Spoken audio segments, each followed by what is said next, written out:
अस्सलाम वालेकुम स्टूडेंट्स। आज हम जो टॉपिक डिस्कस करने जा रहे हैं उसका नाम है इलेक्ट्रिकल प्रॉपर्टीज़ ऑफ सॉलिड्स।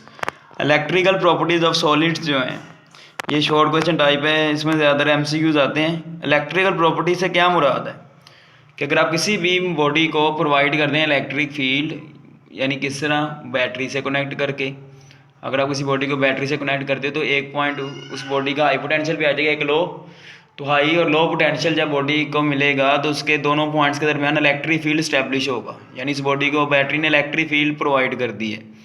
तो उसकी वजह से क्या होगा, उसका जो आगे से रिस्पॉन्स होगा ना बॉडी का इलेक्ट्रिक फील्ड प्रोवाइड करने पे, उसे कहते हैं उसकी इलेक्ट्रिकल प्रॉपर्टी।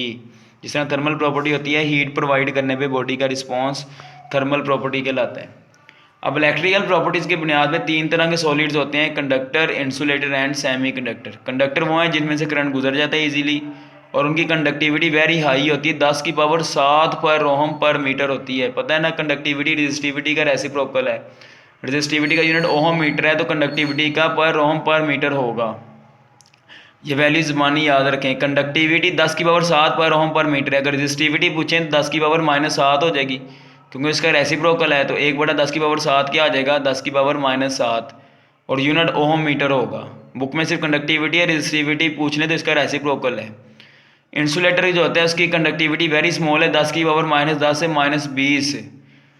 ठीक है, तो वेरी स्मॉल कंडक्टिविटी में उसमें करंट फ्लो नहीं करते, क्योंकि उनमें फ्री इलेक्ट्रॉन्स ही नहीं होते, सारे बाउंडेड इलेक्ट्रॉन्स होते हैं, यानी कि अपने शेल्स के अंदर वो होते हैं रिस्ट्रिक्टेड। सेमी कंडक्टर वो होते हैं जो इंटरमीडिएट होते हैं, either not perfect conductor not insulator. तो इंटरमीडिएट होते हैं और उनकी कंडक्टिविटी 10⁻⁻6 से 10⁻⁻4 पर ओम पर मीटर होती है। इसको भी ज़बानी याद रखना है अपने ही एमसीक्यूज़ में, तीनों बातें बड़ी इंपॉर्टेंट है। रजिस्टिविटी कहें तो सबसे ज़्यादा इंसुलेटर की होगी, 10⁻+10 से +20 ओहम मीटर। ठीक है, और कंडक्टिविटी सबसे ज़्यादा कहें तो कंडक्टर की होगी। तो ये बातें आपको पता होनी चाहिए बुक से, बाकी आप एक दफ़ा इसे रीड आउट कर लेना। की पॉइंट्स मैंने बता दिए। अब इस टॉपिक के साइड पे ये एमसीक्यूज़ है, ग्रीन बॉक्स में लिखा हुआ है कि ग्लास को हम सॉलिड लिक्विड कहते हैं। ये डेफिनेशन भी आ सकती है कि सॉलिड लिक्विड से क्या मुराद है। तो ग्लास को हम सॉलिड लिक्विड इसलिए कहते हैं क्योंकि इसमें दोनों की प्रॉपर्टीज़ हैं, कि ये सॉलिड है क्योंकि उसका फिक्स शेप, फिक्स वॉल्यूम होता है शीशे का। लेकिन हम लिक्विड का लफ्ज़ क्यों साथ इस्तेमाल करें, क्योंकि इसके अंदर स्ट्रक्चर डिसऑर्डर्ड होता है, इस तरह लिक्विड्स का होता है। यानी शीशा लिक्विड ही है लेकिन ये सॉलिड फॉर्म में है। लिक्विड हम क्यों कह रहे हैं, क्योंकि इसके अंदर स्ट्रक्चर डिसऑर्डर्ड होता है। तो ये एमसीक्यूज़ भी आ सकता है, सॉलिड लिक्विड हम किसको कहते हैं, ग्लास को। ठीक है, तो साइड पे ये ग्रीन बॉक्स आप पढ़ लेना। अब एनर्जी बैंड थ्योरी हम यहाँ पे डिस्कस करें। एनर्जी बैंड थ्योरी जो है ना, ये एक्सप्लेन करती है कंडक्टर, इंसुलेटर और सेमी कंडक्टर्स को। बोर एटॉमिक मॉडल इसको एक्सप्लेन नहीं कर सकता। ठीक है, अब यहाँ पे एनर्जी बैंड थ्योरी क्या बताती है, पहले आपने मेन हेडिंग देके फर्स्ट पैराग्राफ कंप्लीट लिखना है, जिसमें वो बता रहा है कि अगर हमारे पास कोई आइसोलेटेड एटम हो, यानी सिंगल एटम जिसने किसी के साथ बॉन्ड नहीं बनाया हुआ, तो उसके जो शेल्स होते हैं ना उनके एनर्जी लेवल डिस्टिंक्ट होते हैं। डिस्टिंक्ट का मतलब होता है वाजिया, कि फर्स्ट शेल का एक एनर्जी लेवल है पर्टिकुलर, दूसरे का पर्टिकुलर एनर्जी लेवल है, तीसरे का वो, इसमें कोई वेरिएशन नहीं होती।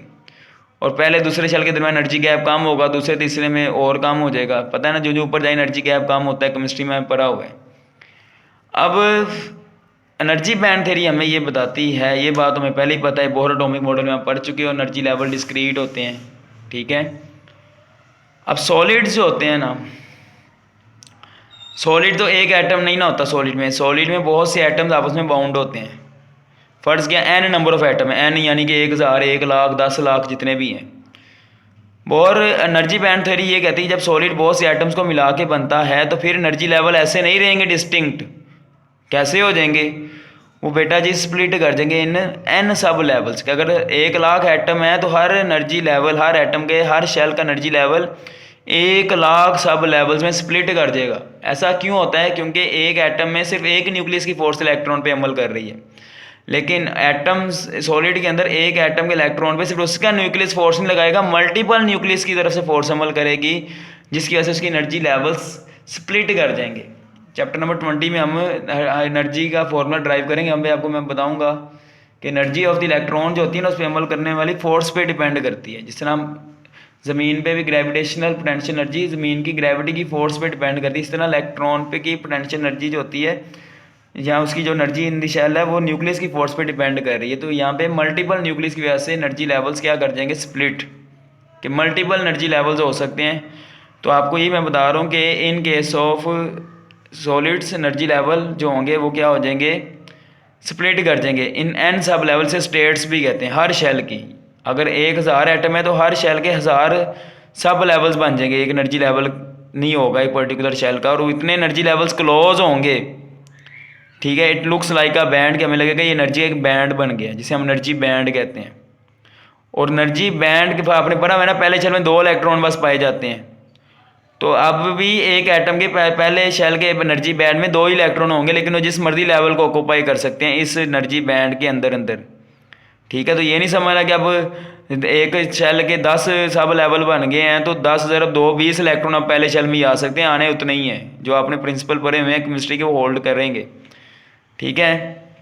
अब यहाँ पे 2 एनर्जी बैंड है, पहले और दूसरे शेल के दरमियान एनर्जी बैंड भी होगा, दूसरे तीसरे के दरमियान भी होगा, पहले और दूसरे शेल के दरमियान भी एनर्जी गैप होगा, दूसरे तीसरे के दरमियान भी एनर्जी गैप होगा। उस एनर्जी गैप को हम कहते हैं फॉरबिडन एनर्जी गैप, और ये वो एनर्जी गैप है जिसके अंदर कोई इलेक्ट्रॉन नहीं पाया जा सकता, ठीक है। There are many states between 2 energy band, जो कोई इलेक्ट्रॉन ऑक्यूपाई नहीं कर सकता, उन एनर्जी स्टेट्स को हम कहते हैं फॉरबिडन एनर्जी स्टेट्स, और उसके कोरिस्पॉन्डिंग जो गैप होता है उसे हम कहते हैं फॉरबिडन एनर्जी गैप, ठीक है। तो पहले पैराग्राफ में ये बातें बताई हैं, इसको आपने अच्छे से बुक से प्रॉपर याद करना है, लिखना भी है।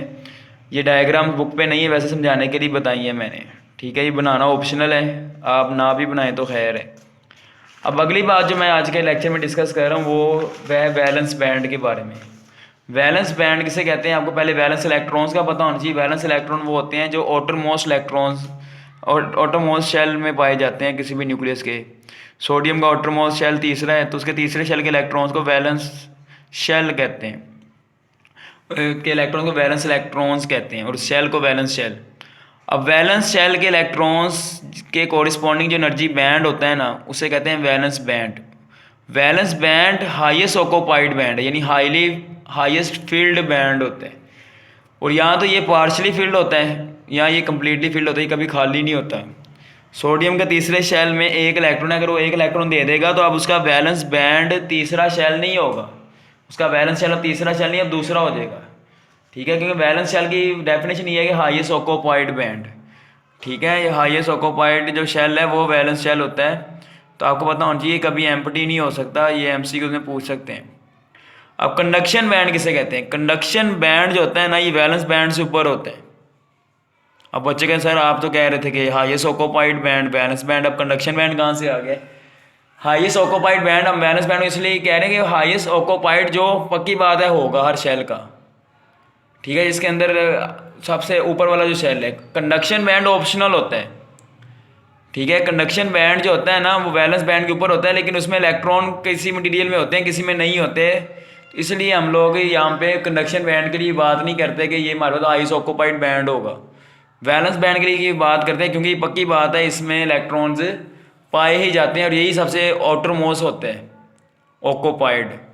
तो conduction band above valence band होता है, इसमें फ्री इलेक्ट्रॉन्स पाए जाते हैं, यानी अगर कोई इलेक्ट्रॉन वैलेंस बैंड को छोड़ के ऊपर चला जाता है ना तो वो फ्रीली मूविंग इलेक्ट्रॉन होगा और उसके कोरिस्पॉन्डिंग जो एनर्जी बैंड होगा वो कंडक्शन बैंड होगा। और कंडक्शन बैंड एटम का हिस्सा नहीं होता, इसलिए भी हम कंडक्शन बैंड को हाईएस्ट ऑक्यूपाइड बैंड नहीं कहते, ठीक है। और एक बात आपको बताना चाहिए, कंडक्शन बैंड में इलेक्ट्रॉन की एनर्जी जो होती है वो फिक्स नहीं होती, वैलेंस बैंड में इलेक्ट्रॉन की एनर्जी पर फिक्स होती है एक बैंड के कोरिस्पॉन्डिंग, ठीक है। फॉर एग्जांपल एक इलेक्ट्रॉन जो है उसको उसके वैलेंस शेल से निकालने के लिए हमें 5 इलेक्ट्रॉन वोल्ट एनर्जी देनी पड़ती है। तो 5 इलेक्ट्रॉन वोल्ट के बाद जितनी भी एनर्जी हम देंगे इलेक्ट्रॉन को, वो न्यूक्लियस से जब बाहर आएगा तो वो कंडक्शन बैंड में जाएगा। तो कंडक्शन बैंड के लिए पर्टिकुलर एनर्जी रेंज नहीं है, वो 5 इलेक्ट्रॉन वोल्ट पे अगर इलेक्ट्रॉन फ्री हो जाता है ना किसी एटम का, तो 5 इलेक्ट्रॉन वोल्ट एनर्जी से लेके इनफाइनाइट एनर्जी तक हो सकती है एनर्जी ऑफ इलेक्ट्रॉन, जब वो क्या होगा कंडक्शन बैंड में होगा। तो आपको पता होना चाहिए कंडक्शन बैंड और वैलेंस बैंड में ये भी फ़र्क है कि वैलेंस बैंड की एक सर्टेन एनर्जी रेंज होती है, जबकि कंडक्शन बैंड की पर्टिकुलर एनर्जी रेंज नहीं होती। और ये तो यहाँ तो एम्प्टी होता है, यहाँ पार्शली फिल्ड होता है, ये कम्प्लीटली फिल्ड नहीं हो सकता, इसमें जितने मर्जी इलेक्ट्रॉन्स पाए जा सकते हैं। तो एक ये भी फ़र्क है, वैलेंस बैंड में पर्टिकुलर रेंज ऑफ इलेक्ट्रॉन होती है, लेकिन कंडक्शन बैंड में कोई रेंज ऑफ इलेक्ट्रॉन नहीं है। और वो बैंड जो बिलो वैलेंस बैंड होते हैं हमेशा कम्प्लीटली फिल्ड होते हैं और इसलिए वो कोई रोल प्ले नहीं करते कंडक्शन में, इसलिए हम इन्हीं 2 का जिक्र करते हैं जब हम कंडक्टर, सेमीकंडक्टर और इंसुलेटर को एक्सप्लेन करेंगे। तो आपने ये पहला पैराग्राफ लिखे, फिर ये हेडिंग दे के बताना है, फिर ये कंडक्शन बैंड हेडिंग दे के समझाना है, फिर ये भी हेडिंग दे के आप आखिरी 3-4 लाइनें दूसरे पैराग्राफ की डिस्कस करना। अब हम लोग यहाँ पे क्लासिफिकेशन कर रहे हैं इंसुलेटर, कंडक्टर और सेमी कंडक्टर की एनर्जी बैंड थ्योरी की बुनियाद पे। पहले इंसुलेटर के बता रहा हूँ कि इंसुलेटर में वैलेंस बैंड फुल होता है, कंडक्शन बैंड खाली होता है, ठीक है। और इन दोनों के दरमियान एनर्जी गैप वेरी हाई होता है, इसलिए कंडक्शन इंसुलेटर में करंट फ्लो नहीं करता, क्योंकि इलेक्ट्रॉन के लिए वैलेंस बैंड से कंडक्शन बैंड में जाना नियर टू इम्पॉसिबल होता है। उनके पास इतनी एनर्जी नहीं होती कि इससे इतने बड़े ब्रिज को अबूर कर सकें, इसलिए उनका कंडक्शन बैंड खाली रहता है। और कंडक्टर्स जो होते हैं ना, उनमें कंडक्शन बैंड वैलेंस बैंड के दरमियान एनर्जी गैप जीरो होता है, वो आपस में ओवरलैप किया होता है, उन्होंने कोई बाउंड्री ही नहीं होती इनके दरमियान, कोई पता नहीं चलता कंडक्शन बैंड कहाँ पे खत्म हो रहा है, वैलेंस बैंड कहाँ पे खत्म हो रहा है, ठीक है। तो यानी कि आपको पता होना चाहिए कि वैलेंस बैंड से इलेक्ट्रॉन का कंडक्शन बैंड में जाना बहुत आसान होता है कंडक्टर्स में, और जब इलेक्ट्रॉन कंडक्शन बैंड में आते हैं तो वो करंट के बहाव में रोल प्ले करते हैं, इसलिए हम लोग कंडक्शन बैंड के इलेक्ट्रॉन को कंडक्टिंग इलेक्ट्रॉन्स या फ्री इलेक्ट्रॉन्स कहते हैं। और बैंड को कंडक्शन बैंड का नाम इसलिए देते हैं वैलेंस बैंड से ऊपर जाओ, क्योंकि उसमें इलेक्ट्रॉन फ्रीली मूविंग होते हैं और वो करंट में रोल प्ले करते हैं, ठीक है। तो कंडक्टर्स के बारे में आपको ये बात पता होनी चाहिए कि उसमें कंडक्टर में कंडक्शन बैंड और वैलेंस बैंड के अंदर कोई एनर्जी गैप नहीं होता, उनके एनर्जी बैंड ओवरलैप किए होते हैं, इसीलिए इलेक्ट्रॉन्स के लिए वैलेंस बैंड से कंडक्शन बैंड में जाना आसान होता है। तो अवेलेबिलिटी ऑफ इलेक्ट्रॉन्स क्या होती हैं, easy for conduction. Semi conductor में कंडक्शन बैंड भी पार्शली फिल्ड होता है, ये लिख देना यहाँ पे पार्शली फिल्ड कंडक्शन बैंड, और वैलेंस बैंड भी पार्शली फिल्ड होता है, और इधर भी दोनों पार्शली फिल्ड ही होते हैं, ठीक है। लेकिन यहाँ पे पार्शली साथ ना भी लिखें खैर है, लेकिन यहाँ पे लिख देना। और यहाँ पे दोनों के दरमियान गैप होता है, वेरी स्मॉल नैरो गैप होता है, यानी यहाँ पे इलेक्ट्रॉन के लिए यहाँ पे जाना थोड़ा मुश्किल होता है एज़ कम्पेयर टू कंडक्टर्स, लेकिन वो जा सकते हैं, ठीक है। अब सेमी कंडक्टर जो होते हैं ना, उनके बारे में पता होना चाहिए। एट 0 केल्विन सिलिकॉन और जर्मेनियम में कोई भी सेमी कंडक्टर जो होता है ना, वो परफेक्ट इंसुलेटर बन जाता है, क्योंकि एट लो टेम्परेचर उनकी एनर्जी इलेक्ट्रॉन्स की वेरी लो हो जाती है, तो इलेक्ट्रॉन्स सारे कंडक्शन बैंड में या फ्रीली मूविंग जो इलेक्ट्रॉन्स होंगे वो वैलेंस बैंड में आ जाएंगे, यानी उन्हें एटम दोबारा रीगेन कर लेगा लो एनर्जी होने की वजह से, तो कंडक्शन बैंड खाली हो जाएगा सेमी कंडक्टर का भी एट 0 केल्विन, और वो भी इंसुलेटर बन जाएंगे, ठीक है। तो एंड पे जाकर बात बता रही है, आप पढ़ लेना, एमसीक्यूज भी आता है कि सिलिकॉन जर्मेनियम एट 0 केल्विन के होते हैं, आपने कहना है परफेक्ट इंसुलेटर्स, ठीक है। तो इसको आपने टॉपिक को कंप्लीट करना है। लॉन्ग क्वेश्चन में आता है ये एनर्जी बैंड थ्योरी पे नोट लिखें, तो आपने पहले एनर्जी बैंड थ्योरी के बारे में बताना है पहले पैराग्राफ में, फिर कंडक्शन बैंड, वैलेंस बैंड और एंड पे क्लासिफिकेशन। लेकिन अगर सिर्फ कहते हैं ना कि एनर्जी बैंड थ्योरी क्या है ये बताओ और इंसुलेटर, कंडक्टर और सेमी कंडक्टर को क्लासीफाई करो, तो फिर आपने बस फर्स्ट पैराग्राफ लिख के इनको क्लासीफाई कर देना है, ठीक है। तो आज का टॉपिक यहाँ पे कंप्लीट होता है। अल्लाह हाफिज़।